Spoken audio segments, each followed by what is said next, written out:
We come together today as a community to mourn the victims of the Orlando Pulse nightclub shooting and to affirm our collective vision of a nation and a community that rejects hatred and violence. We come together in mourning for the lives lost and in solidarity with the victims, families, and loved ones, the people of Orlando, and the rescuers and healing professionals who are helping. Thank you to all those who saw the need to bring us together.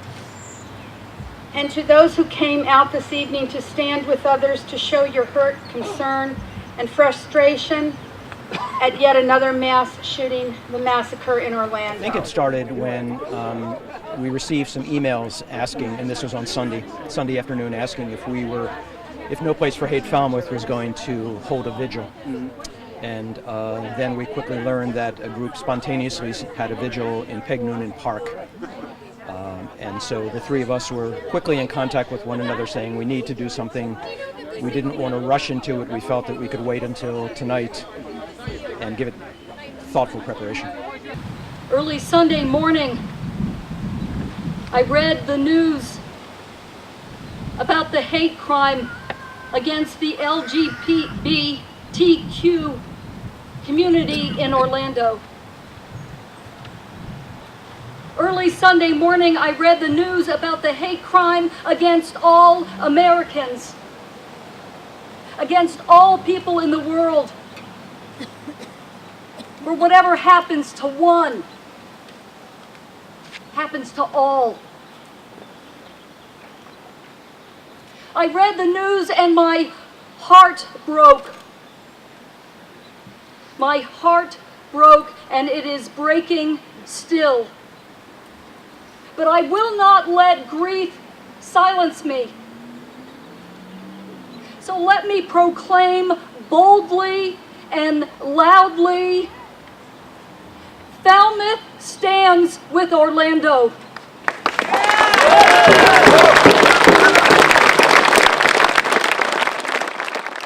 Well, we wanted to include some youth voice. We had, that was a little tricky because we had to turn to the school system and to people we knew in the schools, and they had to act quickly and get parental permission and identify the right kind of voice, and boy, did they find the right person. Word. What is a word? What's in a word? If you look in the book filled with words, ask Merriam. Miss Webster will tell you. A sound or combination of sounds with a meaning that is spoken or written. Is that all? Isn't a word, a phrase, a sentence, isn't it so much more, worth so much more? What can a word do? What can a word change? As I sit in class, a slight drip, drip, drip starts. A word, here and there, just coming out like a tap someone forgot to turn off. Maybe one that doesn't turn off. In a bathroom with a window looking out on a beautiful field of flowers, still wet with morning dew.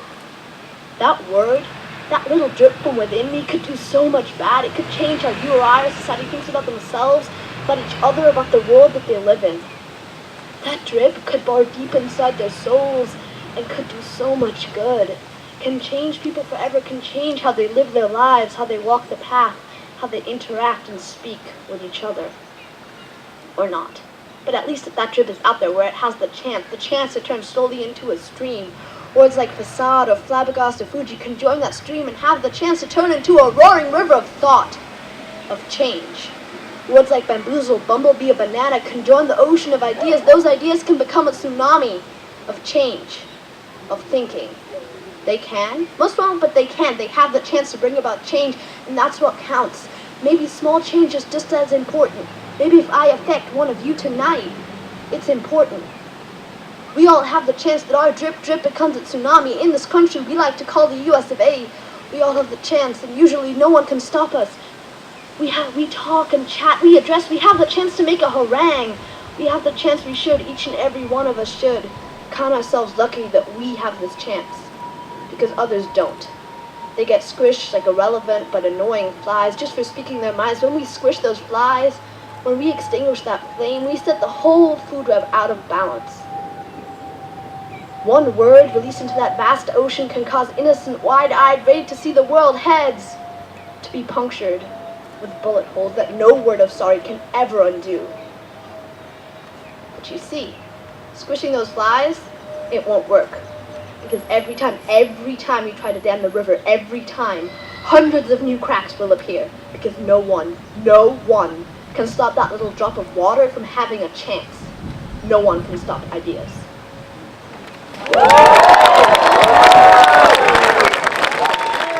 Well, it is unfortunate that we have to hold vigils, but hold them we must, as long as there is violence and tragedy in the world. People needed a place to talk about their grief. They needed a time to come together as a community. And I really believe, based on everybody's reaction, that's it. We're done. We're done with the gun violence.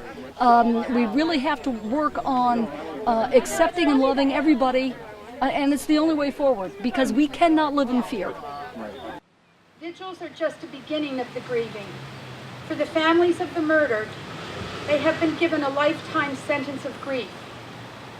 We will find compartments for our grief and anger in order to go on living. But does this solve the violence that was there before the weapon was picked up? These are complicated problems. Do we have to work on eradicating all the roots of violence before we work to reduce gun violence? Obviously, that will never happen. Anger, hatred, depression, coupled with an assault weapon, in particular, can kill quickly and violently. We have seen it again and again. Well, it was powerful to look out at the numbers and to the group, and it's let's say, we can't be complacent here on Cape Cod. Sometimes Cape Cod looks a bit idyllic and provincial, but we are so connected with everybody and everything that happens in this world, and everything here is at stake every day. So rather than wait for bad things to happen, that's what No Place for Hate is about, to try to bring people together. Part of that challenge is getting people into proximity, getting them to do things together, to talk together. We have a diverse community, but we're not necessarily on the same path, and that's what we hope and to accomplish something like this might help us. So what shall our response be to this tragedy? Love. We are to love fiercely and without shame. Because I believe love wins. I believe love casts out fear. And I believe, in the words of Reverend Dr. Martin Luther King, that darkness cannot drive out darkness. Only light can do that. And hate cannot drive out hate. Only love can do that. Well, No Place for Hate's mission is to bridge divides and to fight against bias, and to bring in a positive way, that's the sort of the negative, to fight against those negatives, but in a positive way to, again, build bridges between people and to promote a culture in the community that emphasizes and embraces respect for every single person, and that celebrates our differences in diversity. One of the major ways we do that is through education. Opportunities for people to hear speakers, see films, engage with new ideas, which broaden us and hopefully help us connect to each other better.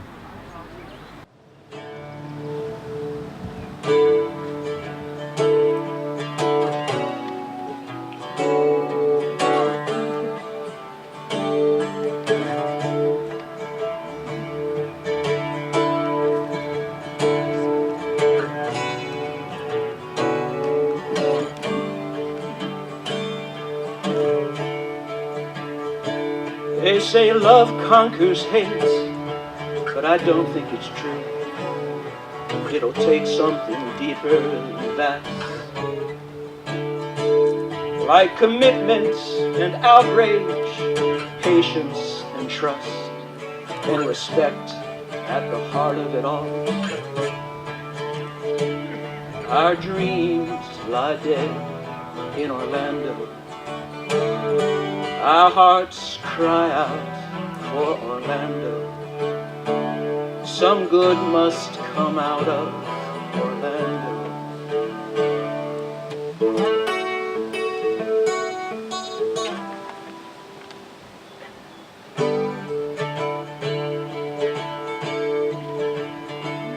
The despair and the anger that we feel in our hearts can cause our souls to corrode. So we must find a way to fuse courage and hope in the service of all we hold dear. Our dreams lie dead in Orlando. Our hearts cry out for Orlando. Some good must come out of Orlando.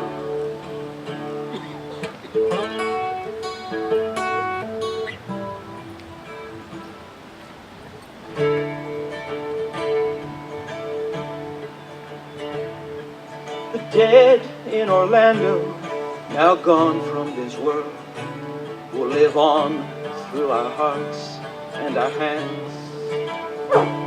We will honor them best, not with words, but with deeds, to make real the world that can be. Our dreams lie dead in Orlando. Our hearts cry out for Orlando. Some good must come out of Orlando.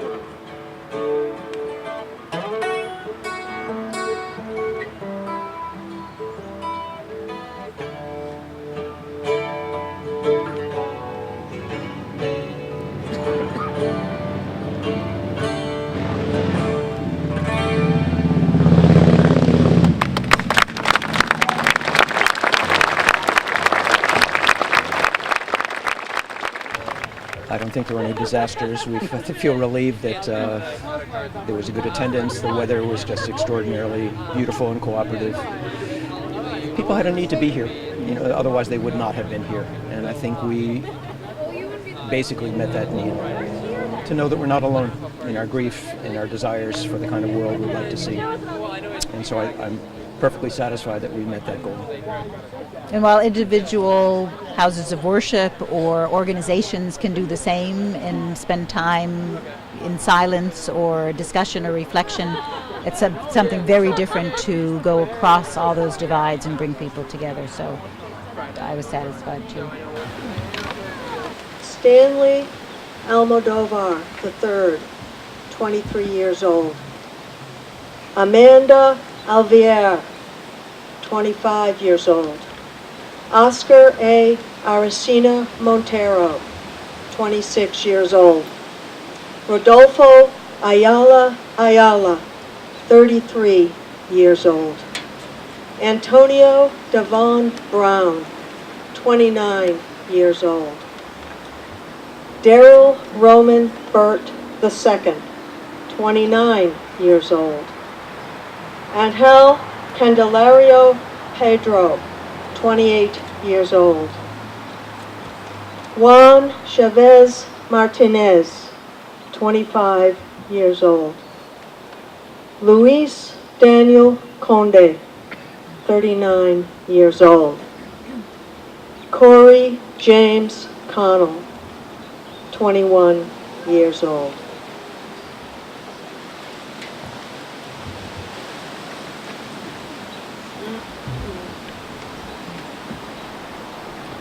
Tevin Eugene Crosby, 25 years old. Bianca Deidre Drayton, 32 years old.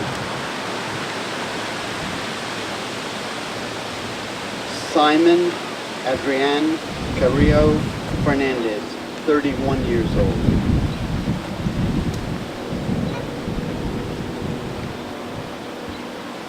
Leroy Valentin Fernandez, 25 years old.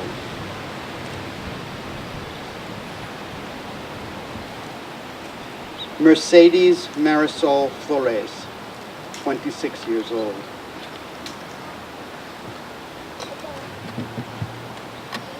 Peter O. Gonzalez Cruz, 22 years old.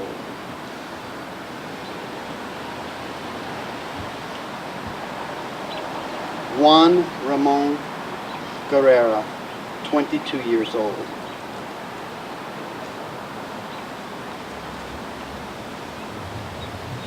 Paul Terrell Henry, 41 years old.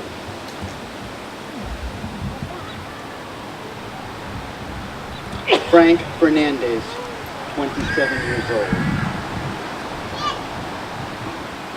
Miguel Angel Ornato, 30 years old.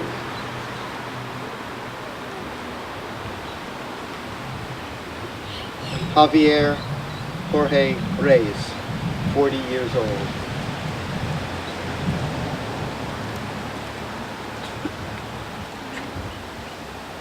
Jason Benjamin Josephat, 19 years old.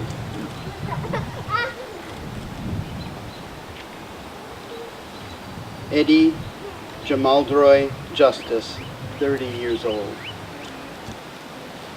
Anthony Luis Lauren Oldissa, 25 years old. Christopher Andrew Linonen, 32 years old. Alejandra Barrios Martinez, 21 years old. Brenda Lee Marquez Mukul, 49 years old. Gilberto Raman Silva Mendez, 25 years old. Kimberly Morris, 37 years old. Akira Monet Murray, 18 years old. Luis Omar Ocaso Capo, 20 years old. Geraldo A. Ortez Jimenez, 25 years old. Eric Ivan Ortez Rivera, 36 years old. Joel Rayon Pandeagra, 32 years old. Jean Carlos Mendez Perez, 35 years old. Enrique L. Roseo Jr., 25 years old.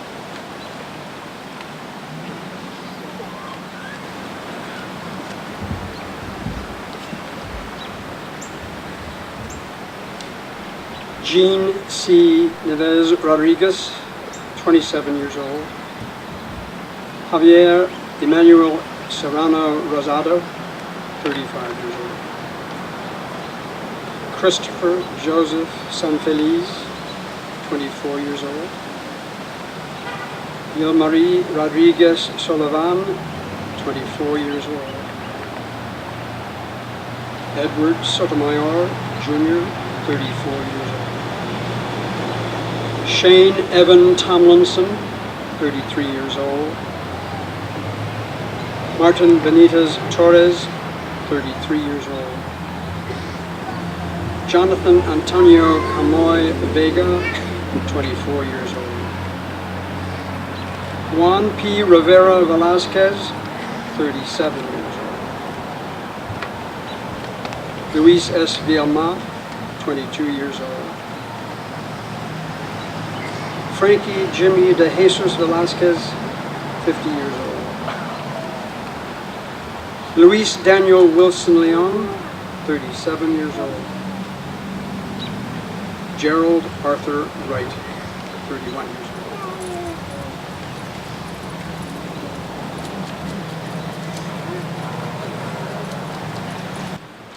Friends, as we prepare to leave this place, let's do it with music that inspires us.